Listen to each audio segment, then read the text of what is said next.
Foreigner, members of the Rock and Roll Hall of Fame. 80 million albums sold worldwide, making them one of the best-selling artists of all time. The band struck platinum with their first 3 albums, and then they underwent a major change when they went into Electric Ladyland Studios to record their 4th one, cleverly called 4.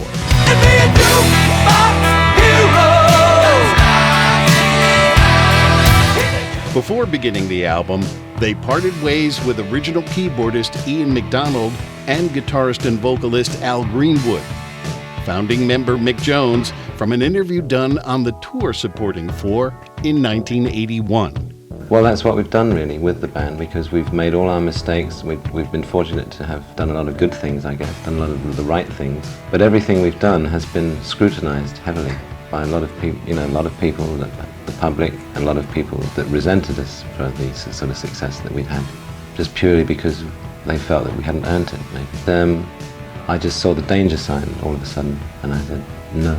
If we carry on like this, if we don't take our time to do our albums properly. The first album took a year in preparation, basically, and several months in the studio. Double Vision took 6 weeks preparation. Head Games suffered because, to my mind, it suffered because we didn't have enough time to get it together.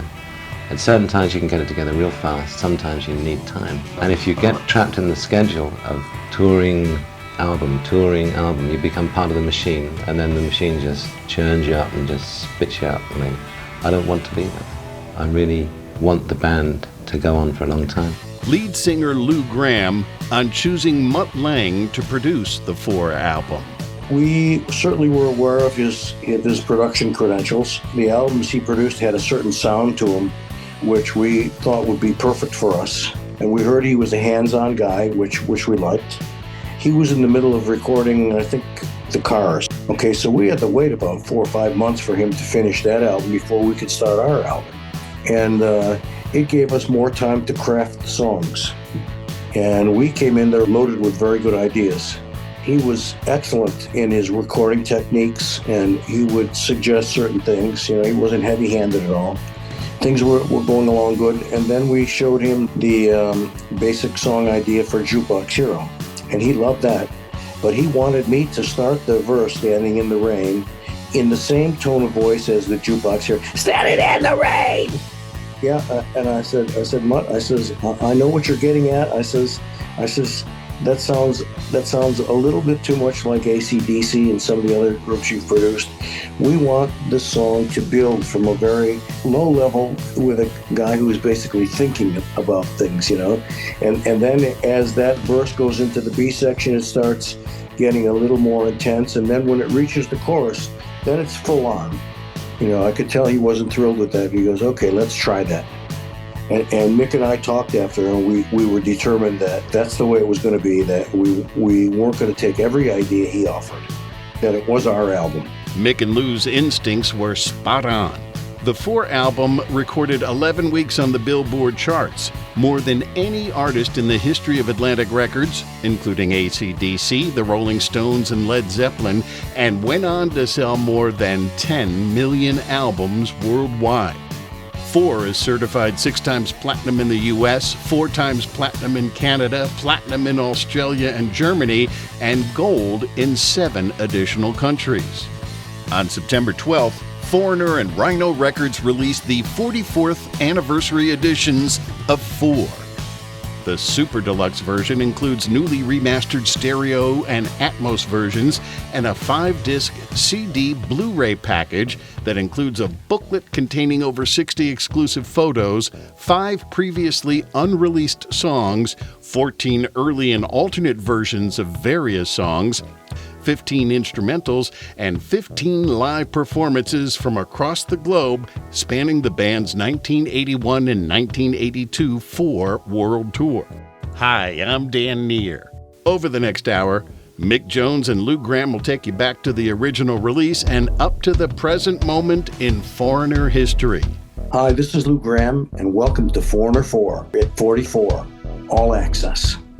Standing in the rain with his head hung low, couldn't get a ticket, it was was a sold-out show. Heard the roar of the crowd. He could picture the scene. Put his ear to the wall, then like a distant scream, he heard one guitar. It just blew him away. He saw stars in his eyes, and the very next day bought a beat-up six-string in a second-hand store. Didn't know how to play it, but he knew for sure that one guitar felt good in his hands. Didn't take long to understand. Just one guitar slung way down low was a one-way ticket, only one way to go. So he started rocking, ain't never gonna stop. Gotta keep on rocking, someday gonna make that to the top and be a jukebox hero. He's a jukebox hero. He took one guitar, hero,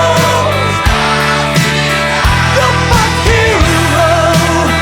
He'll come alive tonight.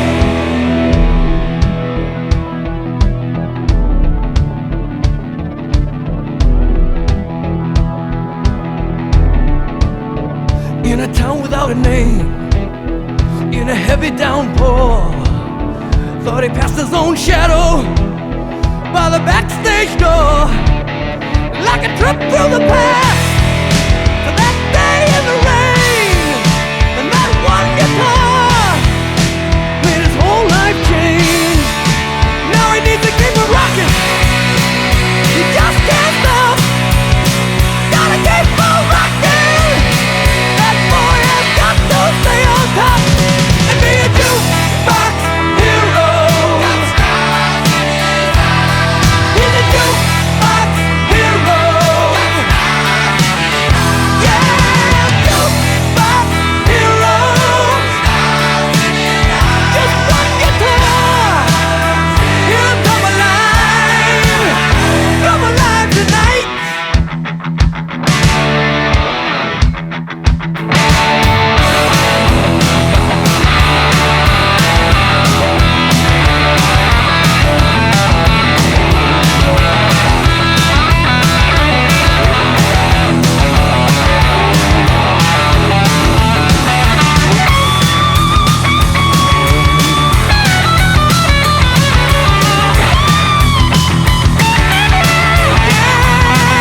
He's gotta keep it rocking.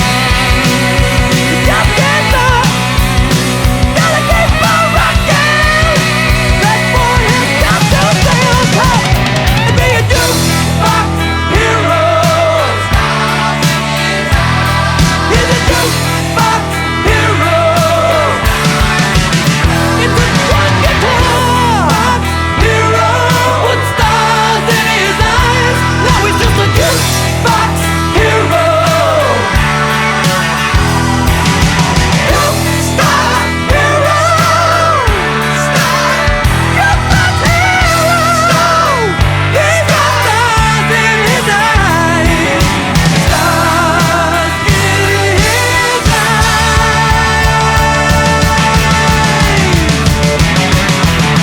Sounding like you're with the band as they record the album in the studio, that's the remastered version of Jukebox Hero from the 44th anniversary release of 4. At the time, the band recorded more songs than could fit in on an album. One of them is Fool If You Love Him, now included on the Super Deluxe Foreigner 4 release. Lou Gramm. As the albums were worked on and songs were written, and we would record the ideas, at some point we were given a deadline that the album had to be mixed, mastered, and turned in. So we kind of gravitated towards the songs that were the closest to being finished, and it turned out to be wonderful. But the songs that weren't finished, there were some gems in there. So here we are at this stage, and we started to go back and look at some of those ideas, and they were good. Fool If You Love Him wasn't finished. So you wasn't had... finished. It lacked a third verse, and lacked the out choruses with the ad-libs. I went in and wrote and then sang that third verse and put the out choruses on, and I matched the tonality so it sounded like it was done years ago or years later. Johnny was a loner, new kid on the scene. Johnny's in a coma, and it didn't have to be. He was the right hand, he didn't see. Tried to warn him, he didn't see. Tammy was a go-getter, always up to no good. Tammy should have known better. If she could, you bet she would. A woman with the right plan, and Johnny couldn't see.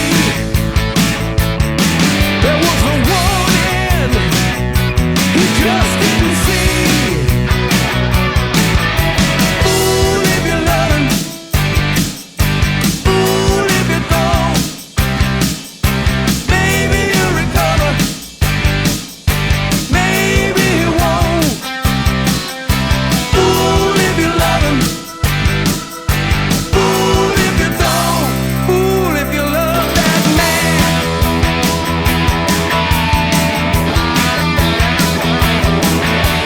7 come 11, tearing up the road. Put the pedal to the metal, stuck on overload. He was the right man, but he didn't see. There was no warning, it didn't have to be. Fool if you love him, fool if you don't. Maybe he'll recover, maybe he won't. Fool if you love him, fool if you don't. Maybe he'll recover, maybe he won't. Fool if you love that man.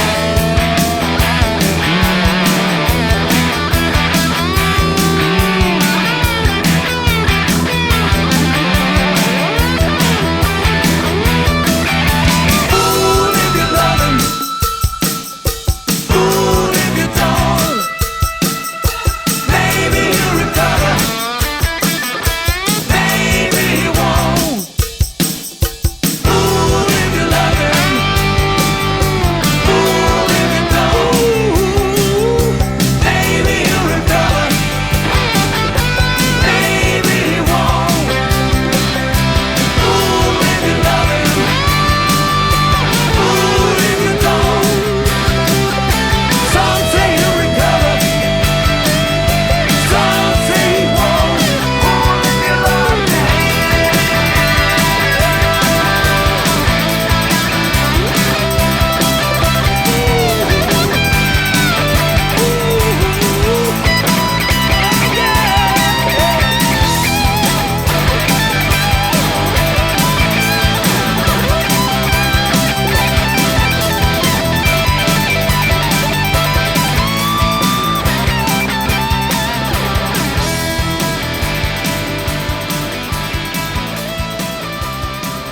One of the 5 previously unreleased songs you can find on the deluxe editions of Foreigner 4, ahead of the album's 45th anniversary in 2026. That's Fool If You Love Him. The worldwide tour behind Foreigner 4 lasted almost 2 years. Here's Mick Jones from the very first night of the tour. For the first time in a few years, I'm really having fun. I look forward to getting up on stage now. We've just done a little warm-up tour of Europe. I know there was some critical reaction that wasn't totally favorable. I assume, though, that what I heard was that you didn't have much time to prepare before you went to Europe. No, we didn't, because we've got a new lineup on stage now. Right. But all in all, the reaction was tremendous in Europe, and I'm not going to let one or two little journalists sort of spoil any of that. It was great. Europe was really Were there times good. when you felt that The magic was there. You know, obviously there was a certain way to go. The only criticism that I realised that was valid, I think, was the fact that as we didn't have time to prepare that much, we had time to get the songs right, you know, with the new lineup, with Bob Mayo and Peter Rylick and Mark Rivera. Yeah. It was just a great feeling on stage. But all we were doing was just playing the songs, you know, it was like Foreigner's greatest hits. So we didn't really have time, which we're cultivating now, to really get into building the show, you know. We were just sort of playing the songs. There was such a good vibe though while we were doing it, and they're starting to sound really good. Lou Gramm. We ended up with Bob Mayo on keyboards, who had played with Frampton and some other people, and he was more flexible in his style. His style would adapt to whatever the song required. And we got Mark Rivera on sax, who already had made a name for himself with Billy Joel. Not for a long time, but a couple years. And we were fortunate enough that he came in and he did the same type of sax playing live as Junior did in the studio. And he also played guitar and keyboard and had a great background voice. Was just a low-key family man, but funnier than all get out. And he was a ball to have on the road. You know, when things were getting beat and dragged out, he would always keep our spirits up by his stories and commentary and stuff. So it was a different vibe, and it's what we needed, because even when the album was released, we knew we had a monumental task to put that album across to people around the world, and that it wasn't going to be a 7 or 8 month tour. It was going to be a longer. It was twice as long as that. It was satisfying though, you know. Do you know that the reviews we got for 4 made people's opinion of Head Games a little softer? They saw Head Games in a slightly different light. Feeling down and dirty, feeling kind of mean, yeah. Having from one to another extreme.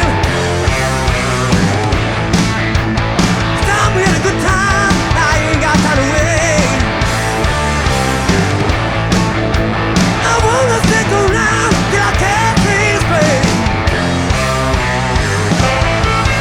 So I fill my eyes with that double vision. There ain't no disguise for that double vision.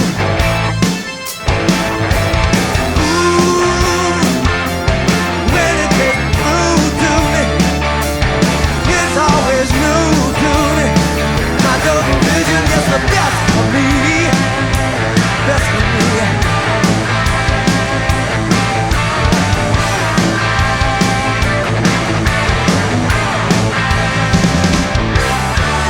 Never do more than I really need.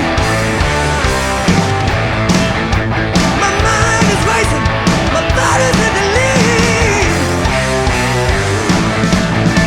Tonight's the night, I'm gonna push it to the limit. I live up to my years in a single minute. Yeah, yeah.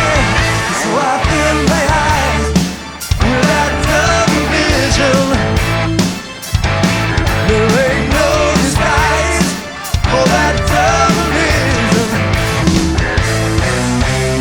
Ooh, hey, when it gets through to me, it's always new to me. My double vision, I was seem to get the best of me, the best of me. Hey, hey, hey.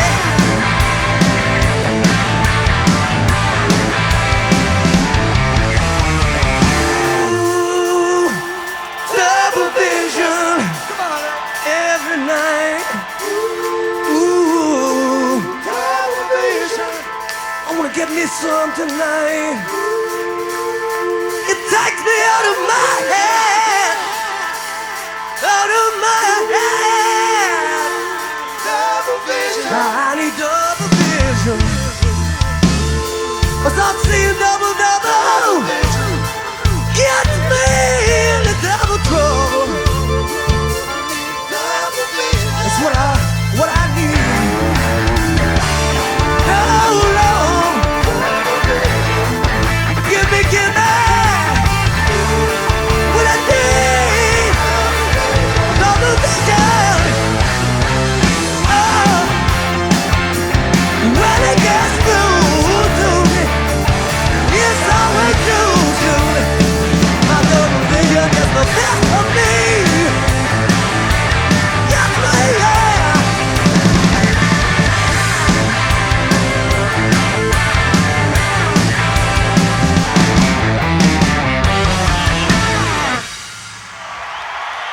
Recorded on July 7th, 1982 at Anaheim Stadium, and now available on the 44th anniversary deluxe releases of Foreigner 4, that's Double Vision.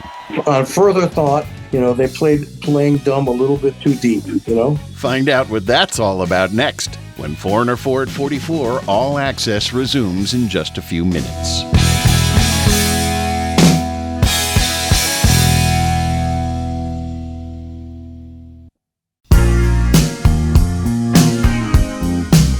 We're so happy you could rejoin us for more of Foreigner 4 at 44 All Access. The song that melted hearts worldwide and became a massive hit from 4 was Waiting for a Girl Like You. Lou Gramm. I want to tell you a quick story about Waiting for a Girl Like You.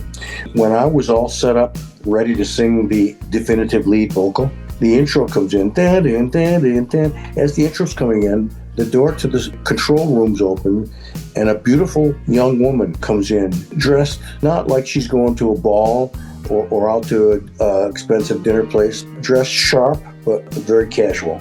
And she comes in, she walks down 3 stairs and sits on the sofa 10 feet in front of me. And I had no idea who she was, but she was beautiful. So I sang to her, and I started emoting to her. All she was doing was looking at me, and every now and then she'd give me just a little smile, At the end of the song, when I'm ad-libbing, won't you come into my life? She got on her short jacket, walked up the stairs, and walked out the door. And Mick and Mutt were on the other side, twiddling with the knobs. And when the song ended, I said, "Who's that young woman?"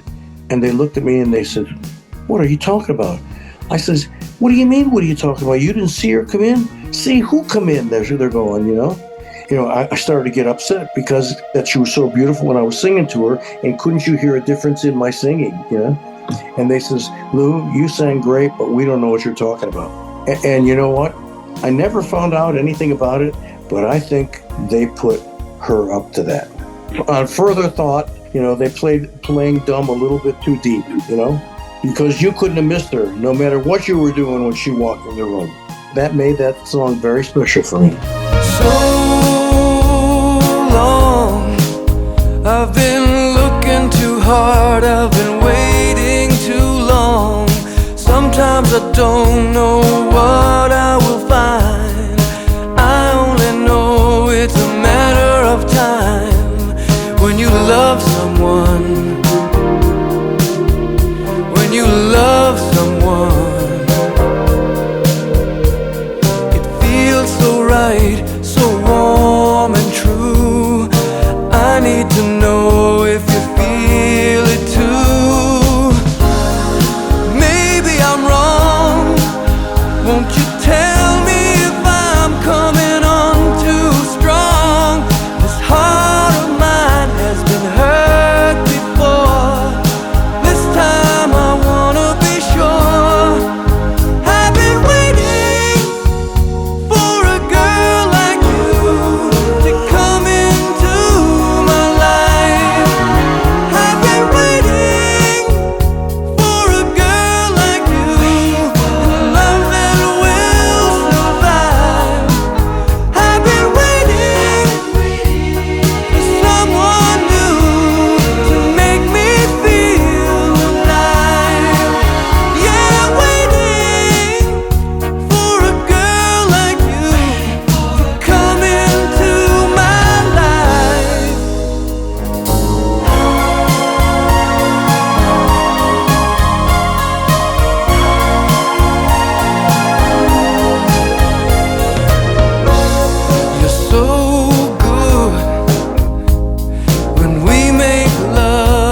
Waiting for a Girl Like You, remastered so it travels straight to the center of your hearts.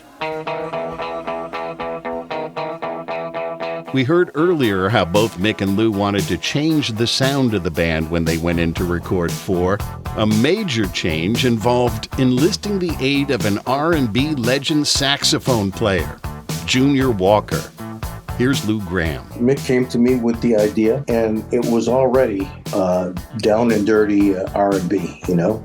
The guitar riff, the beat, the bass line, doom, doom, doom, doom, doom, doom, doom, doom, doom, you know? Basically, the song was the basic tracks, including the vocal, were completed. And that area right in the middle, Mick played a couple guitar leads in there that were good, but we just felt because the attitude of the song and how it started to turn into a real dirty R&B song, we had to come up with something besides a guitar lead. And so I remember that a couple of us, while Mutt was still working on some of the sounds of the other instruments, we were leafing through a Village Voice. And we were fortunate enough, very fortunate enough, to find out that on the very night we were in the studio, Junior Walker was playing about 3 blocks down the street in a little club. Mick Jones. I suddenly heard, you know, on the track. I heard it, and I thought, gee, this is really crazy. Maybe he would come down and play on the track. No, and then, no, I can't. No. And then I went through all that kind of thing. And then I finally decided later on that night, had a couple of drinks, plucked up the courage, and went down to his place to see him. And sat through about 2 or 3 sets, and somebody was with me that went to tell him that somebody to meet him, you know, Mick Jones, a foreigner. Who? And I kind of waited for about 2 hours downstairs for him to come down. He was sort of being paid or something, you know, in those sort of clubs, I guess, it takes a while to get paid or something. And I was just like a real fan, you know. I mean, I learned a lot from him, you know. I learned how to play some guitar riffs from his sax playing. I really respected him at the time and still do. And it was a kind of a tribute in a way to him. And to bring him back, if possible, that people just remember who he was. All the people that have been affected, all the saxophone players have been affected by his style. The people that, you know, have taken his style, used it, refined it, whatever. And the evolution of the sax, he was so important. And it was a big kick to get him to play on the record and for it to be a hit. Lou Gramm.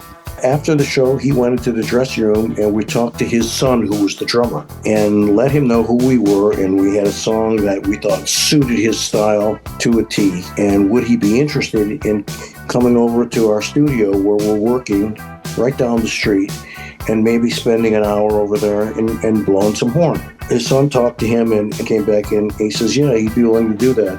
Of course, there's something in that for him, right? Well, you know, you got to ask those questions. And we said, yes, there would be. And we'd like to reserve the right to pick the parts that we want for the solo. No, you know, we don't want to leave it in his hands because we know what's best for our song. And he agreed to that. We all went over to the studio and Junior went in and tuned his sax up and stuff. So the song played and you could see him grooving in there. And when it came for the sax solo, he started playing Sweet Soul. And we let him play through and we said, Junior, that's all good stuff, and we love the way you did that on your songs. This is more the attitude of Shotgun and some of those other ones where you're ripping. Oh, you want that? So the second time through it was whoop, and he played about 3 or 4 solos for us. We wanted him to play a little more, but after he played one last solo, and he took his mouthpiece out, put the horn away, and was saying goodbye to us.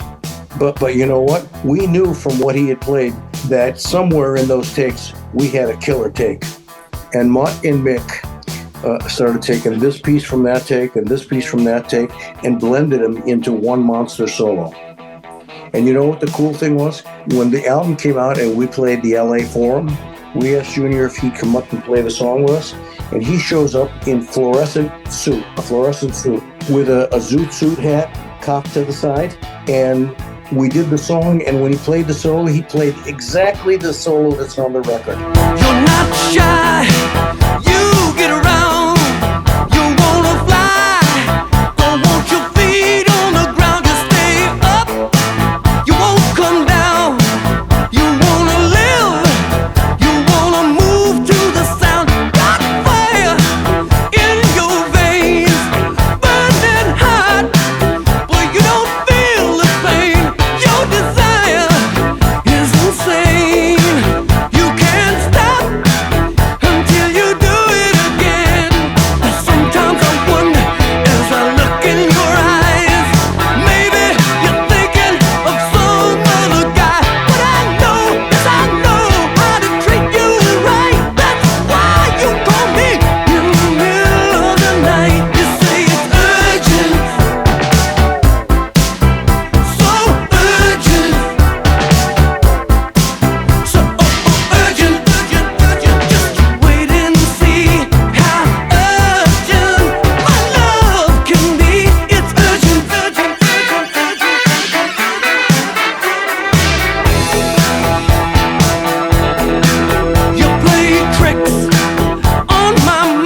The song that took Foreigner to number 4 on the Billboard charts for 4 weeks, Urgent. We'll play some Head Games live when the final segment of Foreigner 4 at 44 All Access resumes in just a few minutes.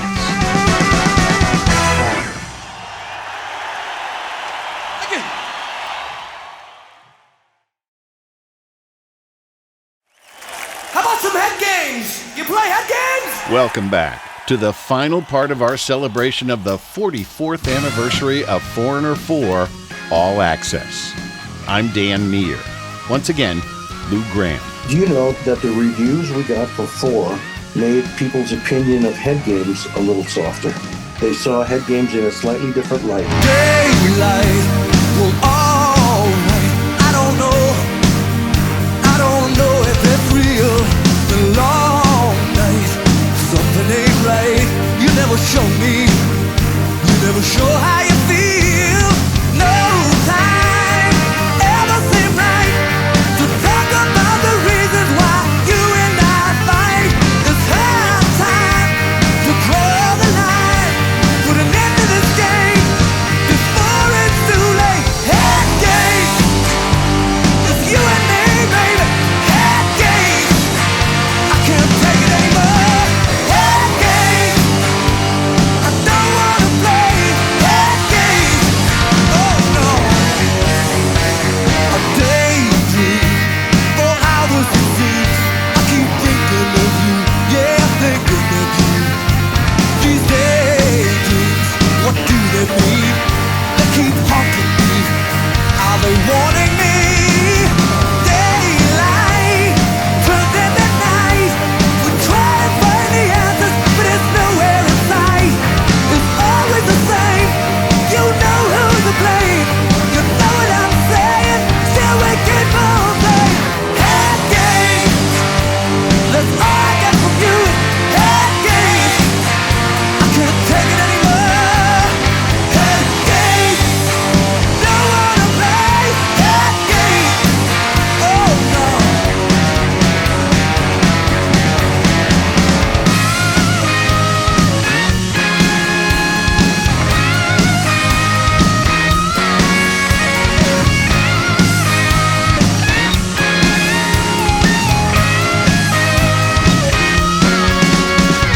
So near, so far away. We pass each other by. We don't know what to say. So clear, I'm sorry to say. If you wanna win, you better learn how to play. Head games, always you and me, baby. Head games, I can't take it anymore. Head games, instead of making love. Head games, oh no. Head games, always you and me, baby. Head games, till I can't take it anymore. No more. Head games, instead of making love, we play head games. Oh no. Head games, in the first degree. Head games, always you and me. Why do we do it, baby? You put me through it, baby. No more. Head games, I won't take it anymore. No more. Head games, I can't take it anymore. Oh.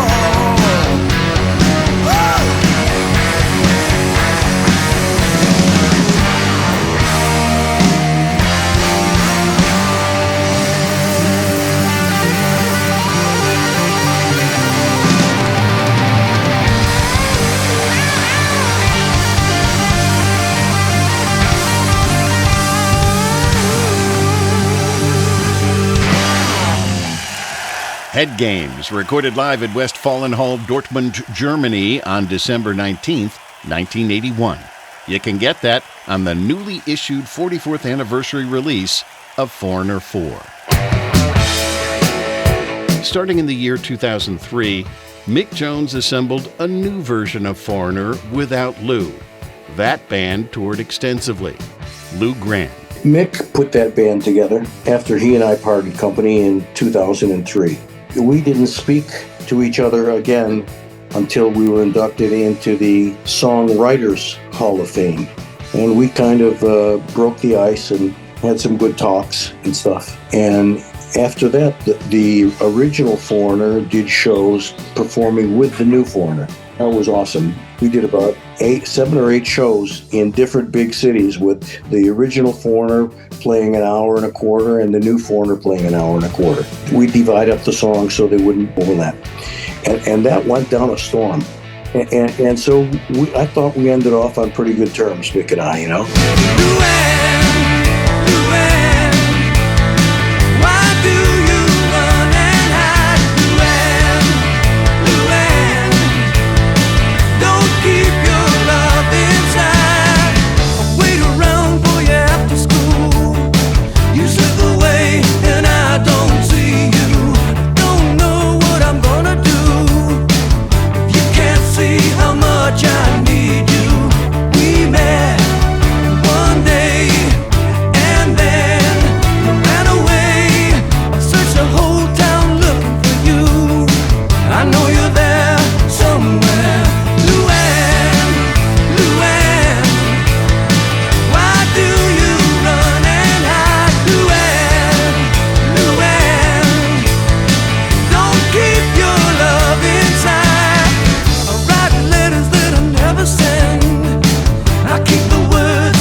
The newly remixed Luann from the 44th anniversary version of Foreigner 4, sounding just like Mick and Lou heard it in their heads when they recorded it. Mick Jones. I'm still nervous about everything. I mean, I want to remain nervous about everything. You know, I'm riding a little wave of self-confidence, I guess, at the moment. But that won't be for long. In fact, it won't be for long. It's already. I'm thinking about the next album. Oh, already? Huh? Yeah. And it's like, I never want to be really content or comfortable with what I do. I want to be happy, and that is one thing that I have found, happiness. And I don't want to be complacent about what I do. I want to be really worried about what I do, so that it remains as intense as it possibly can be, because that is the way we are. That's the way our music comes through. Both Lou and I, we're pretty intense people. and it's like a desperate need to do it. You know, you can take it all too seriously, you can take yourself too seriously and all this kind of thing, but we take our music really seriously. I'm not ashamed to say it, but we really do take our music deadly seriously. I'm out in the street, it's 6 a.m., another sleepless night. I took 3 cups of coffee, and I can't clear my head from what went down last night. I know we both have our own little ways, but somehow we keep it together.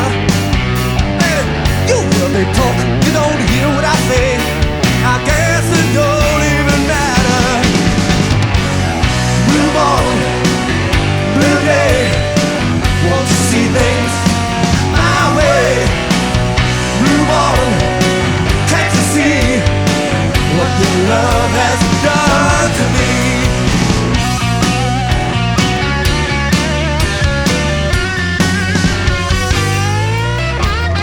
I've always listened to your point of view. My ways I try to mend. I've always been your patient man. I tell you, patience has reached the end. You tell me you're leaving, tell me goodbye. You say you might send a letter. Honey, don't telephone, I won't be alone. Need someone to make me feel better. Blue morning, blue day, want to see things my way. Blue morning, can't you see what your love has done to me?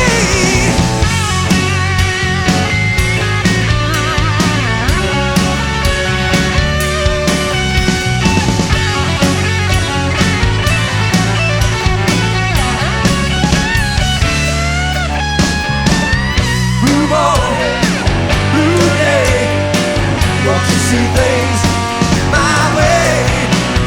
Blue morning, can't you see what your love has done to me? Blue morning, blue morning, blue morning, blue, blue, blue, yeah, yeah.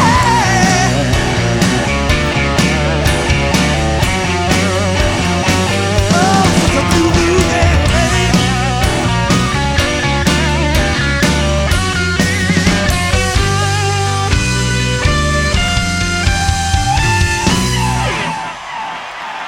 A smoking live version of Blue Morning, Blue Day, recorded at Anaheim Stadium, California on July 17th, 1982.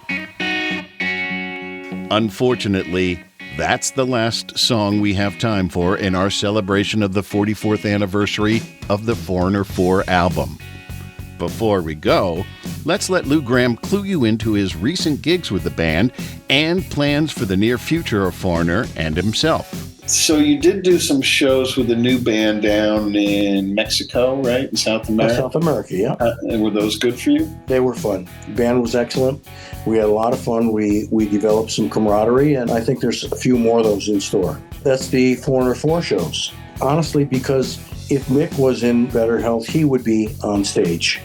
I don't know if I would or not, but he certainly would be on stage. Because he's not able to, I'm going to fly the flag for him as a token of my renewed friendship with him and to have an original member in that lineup. And then at the end of all that will be my album being released, and I'm going to tour 3 or 4 months. I think by the end of May next year, I'm going to be winding down. Solo album is called Released. It's releasing these old pent-up songs. And it's a very creative rock record, different feels. There's some R&B feel to it, and there's straight ahead hard rock and a couple really nice different ballad type songs. You can get any of the versions of the 44th anniversary of Foreigner 4 wherever you buy music. Foreigner 4 at 44 All Access was produced in New Jersey by Near Perfect Productions for Rhino Records, all rights reserved. No portion may be reproduced without the written permission of the producers. Special thanks to Phil Carson of Phil Carson & Associates and Rich Mahan of Rich Mahan Promotions. I'm Dan Meir. Hi, this is Mick Jones of Foreigner. And I'm Lou Gramm. Thanks for listening.